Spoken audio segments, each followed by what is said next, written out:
Okay, good afternoon, ladies and gentlemen. Welcome to another English class. Today we are going to be the last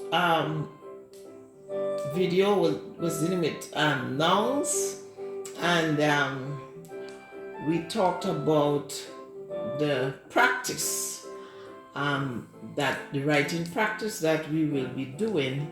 So this lesson today is in preparation for that.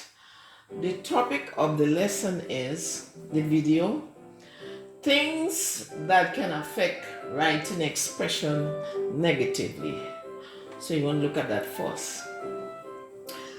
A, medical conditions. And these are things like mental health issues, sickness, and so on. So you will have a lack of perception power. And as well, you can also have confusion of thoughts and feelings, etc. Then we have psychological block. This could range from prejudice, secrecy, hiding, covering up, or holding on to dark secrets or experiences. Example, abuse. 3, restricted or lack of content knowledge. You don't have enough.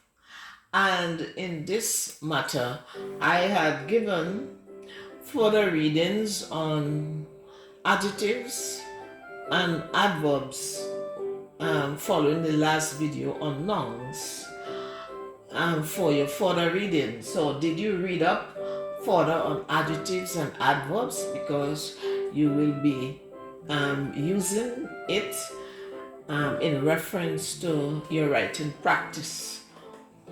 All right. And 4, confusion going on inside of persons, distractions, distortions, and so there's just too much competition, and so one can't focus or sustain attention. 5, lack of self-worth, a lack of belief that you can do. Someone else can, but you can't. And so you have sometimes very poor effort. And this is sometimes a problem for some students coming out of certain regions. But you need to remember that you came so that you will improve your socio-economic conditions. So you will do the best of your ability like everyone else. 6, 2 rules base. There's some people who have too much strong emphasis on correctness, doing the thing right.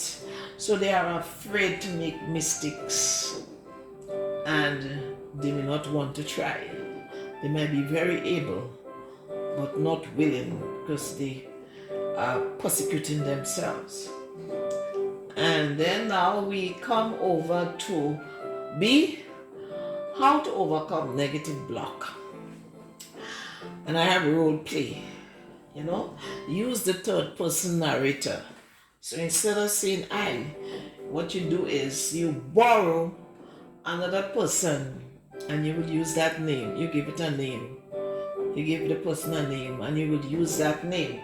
So then you can talk and express feelings and ideas, etc. Anything that you want, because no one knows that other person except you. All right. And now we come now to the actual sensory description where you will be doing your writing practice. And there are some.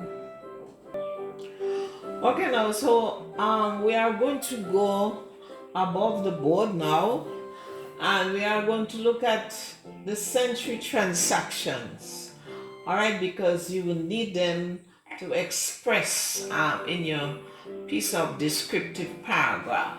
Okay, so we have sensory transactions, we have actions and responses. Now these sensories, the sensories, so we see and we feel, we act, or we imagine to act.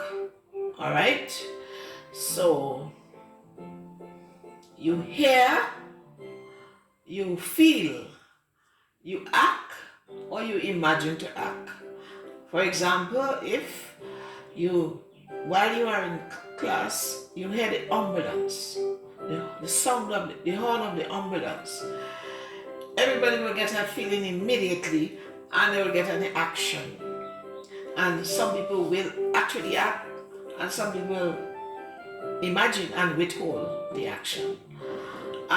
So we smell, we feel, we act, or we imagine to act. We taste, we feel, we act, or we imagine to act. We touch, we feel, we act, or we imagine to act. We sense, or we feel, we act, or we imagine to act. And we imagine, we feel, we act, or we imagine to act. So a lot of things could be going on in the brain. All right? And nobody is seeing it. All right? You call that the omniscient narrator. So, ladies and gentlemen, for your, so this, you will be observing yourself. You are given for the sensory, for the writing practice, you are given a descriptive sentence, and you ought to develop a descriptive paragraph. You're also given a photo along with the sentence, and the sentence brings out a theme, okay? And you now would use the photo and the descriptive sentence with the theme, and you are going to actually develop the theme showing your emotions and so on, and thoughts and imagination, etc., as you know, based on the impact that the photo and the sentence has on you. So that is what the assignment will be. So you will go to the assignment and you will do it, and then you are going to paste it on forum. For the next video, we will be doing prepositions. All right, prepositions. So ladies and gentlemen, this is the end of this video today in preparation for your sensory descriptive writing. All right, so we basically looked at things that can affect your writing expression negatively, and then we looked at this, how to avoid, or how to overcome the negative by the use of role play, and with the third person giving your, borrowing from somebody else and giving them a name, and then you are going to actually go through your expressions using your sensory transactions. So I wish you all the best, and I will see you in the next video, and we will be doing some more writings, and we'll be looking at prepositions.